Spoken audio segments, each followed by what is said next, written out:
Thank you, Jeff. It's 8:45 on your Tuesday morning, and sure, opposites might attract in a romantic setting. We've all heard the saying, but for couples raising kids, different parenting styles can really spell disaster, unless you work together. Here to give us the top tips for comfortable co-parenting is Karen Deerwester, author of The Entitlement-Free Child. Karen, good to see you. Morning, Kristen. You know, I really relate to this topic because I came from a household where I'd ask my dad something, and he would say no, and then I would ask my mom, and then she might say yes, and then my dad would be like, I'd hear them like saying, you can't say yes after I say no. Does this happen a lot? All the time. You know, we make such a big deal out of being consistent, in our parenting, but it's not really realistic to think that everybody's going to be consistent all the time, especially when you disagree and you have different styles.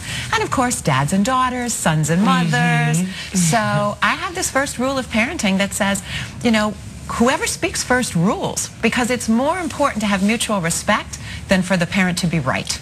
Oh, I like that. Whoever speaks first rules. Okay, so there's a strategy here as well, right? To talk about strategy with your partner. Explain that.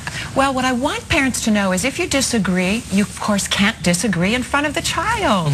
And some parents are going to have a higher tolerance for whining and others won't, and curfews. So when you need to speak about it is after the fact, when you're not feeling defensive, when you're not feeling like somebody's criticizing you in front of the child. And whatever's going on between that parent and the child in the moment, that deserves to be worked out between the parent and child. So schedule a time, 15 minutes, a half an hour, once a week to talk about your parenting. What's working, what's not working with each other. And wine can sometimes help that discussion. Wine can help for your parenting powwow. You know, then right? you're not as defensive. Exactly. Okay, more co-parenting tips. Well, so the first one is whoever speaks first rules. I got that one. The second is talk about it after the fact. And the third one is just accept that your child is going to grow with two different parenting influences. They're going to learn to be adaptable. So when you were working your mom, you learned to be a master negotiator. You learned to come out in the world and deal with a lot of different personality styles. So what your child gains from the differences is more important than a superficial consistency.